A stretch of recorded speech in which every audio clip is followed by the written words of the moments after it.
حضرات محترم، اب ہمارا پروگرام بہت مختصر رہ گیا ہے۔ آج کی ہماری یہ محفل جن کے لیے سجی دھجی ہے، انہی میں سے میں ایک برادر صغیر کو دعوت اسٹیج دیتا ہوں، لیکن میں اس سے پہلے اپنے حضرت کی موجودگی میں ایک واقعہ سنانا چاہتا ہوں۔ آپ اس واقعے کو سنیے۔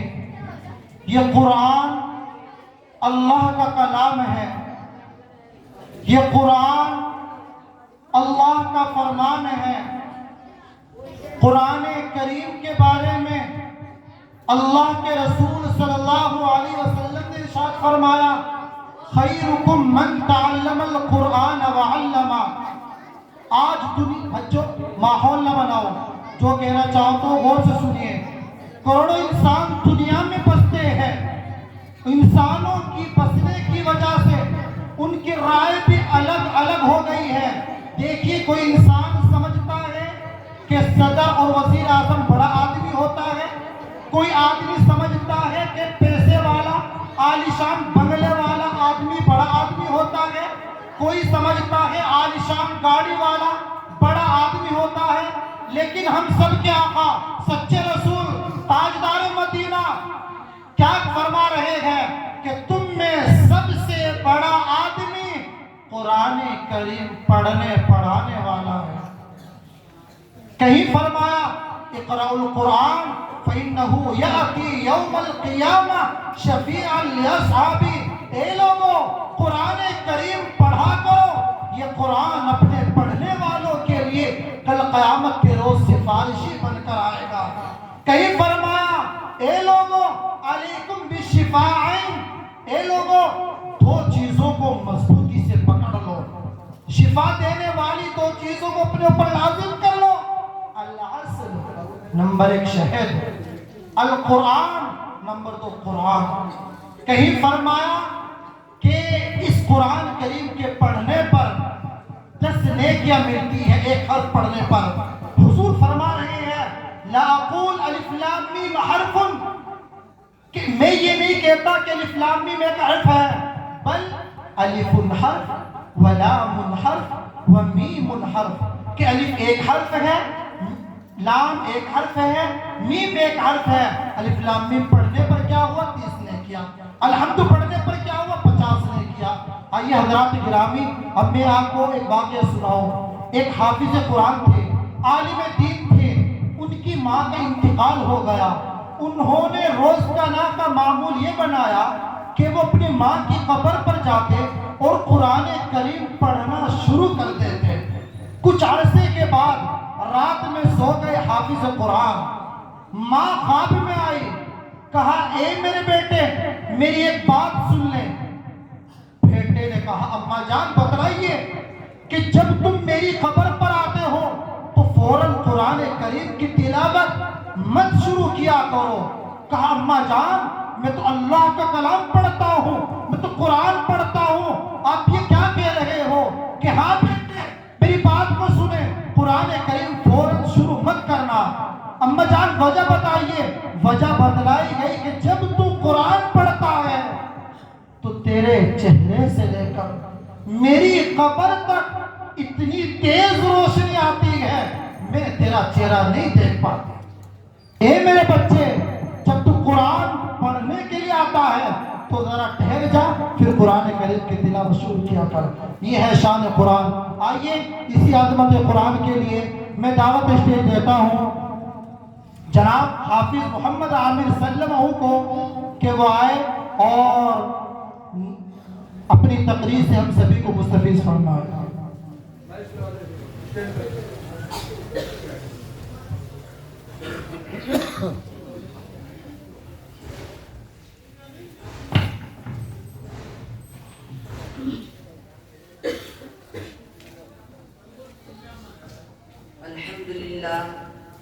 الحمد لله وكفى والسلام على عباده الذين اصطفى۔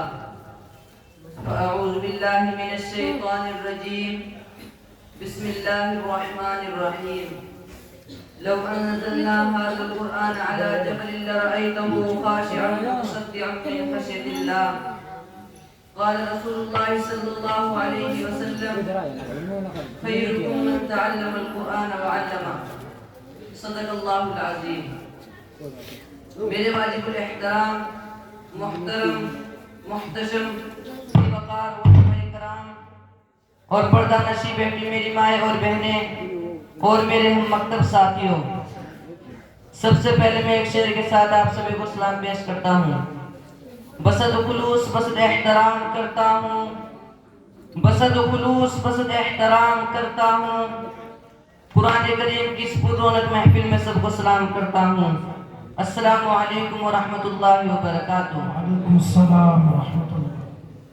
قرآن تیری رحمت کا دیوان نظر آیا، قرآن تیری رحمت کا دیوان نظر آیا.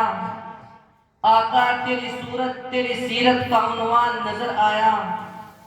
ماذا ہے آنکھیں تو وہ شمس ہے چہرہ، ماذا ہے آنکھیں تو وہ شمس ہے چہرہ.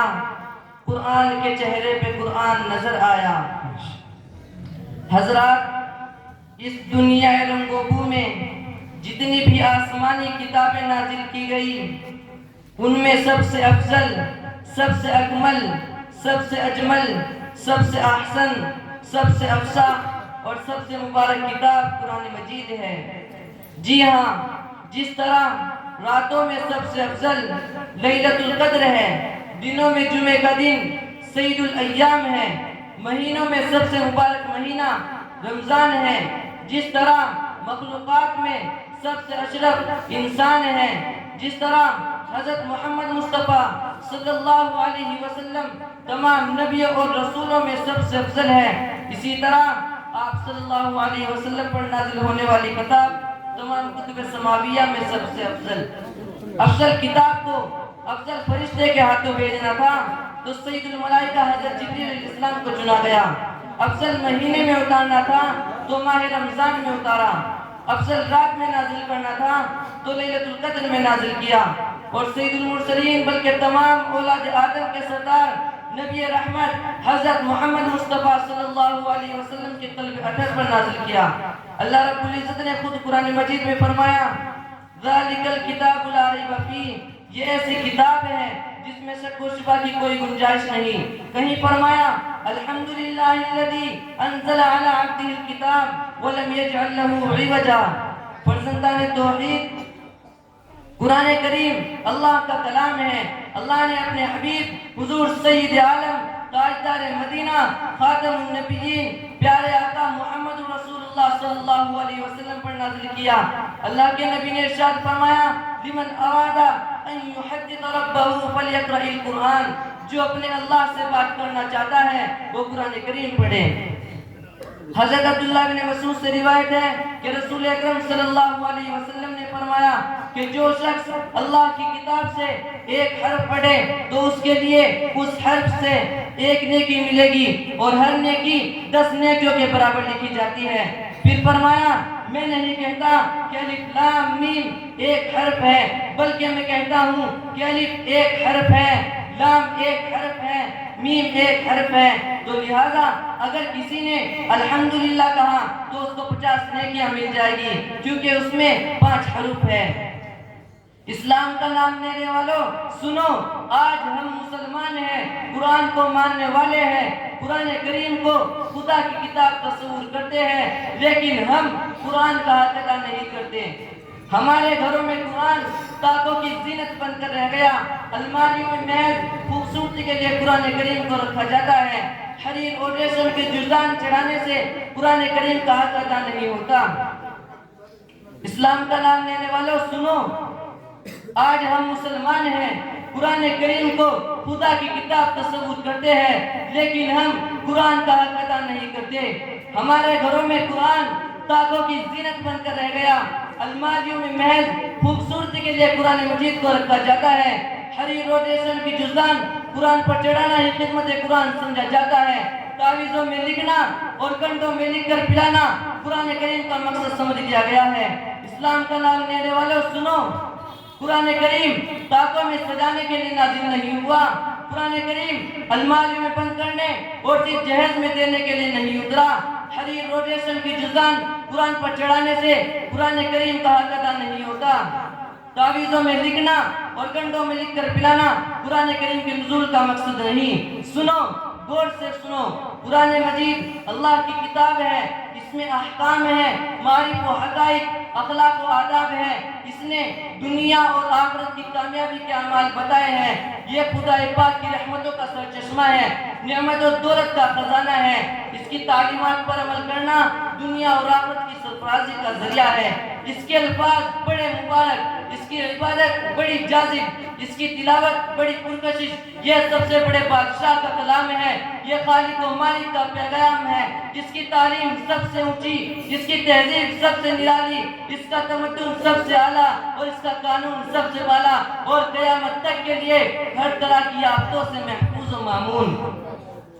محترم سامعین، اٹھو، سمجھو اور ہوشیار ہو جاؤ، غفلت کا پردہ چاک کر دو، قرآن سے وابستہ ہو جاؤ، قرآن کریم کے نغموں سے اپنے گھروں کو معمور کر دو، قرآن کریم کی تعلیم جس طرح بھی ممکن ہو تمام کرو، ورنہ یاد رکھو تاریخ ہمیں کبھی معاف نہیں کرے گی۔ اب میں ایک شعر کے ساتھ اپنی تقریر ختم کرتا ہوں کہ ہو اگر ممتاز اسلام دنیا بھر کے دینوں میں، ہو اگر ممتاز اسلام دنیا بھر کے دینوں میں، وہاں مذہب کتابوں میں، یہاں قرآن سینوں میں، وما علینا الا البلاغ۔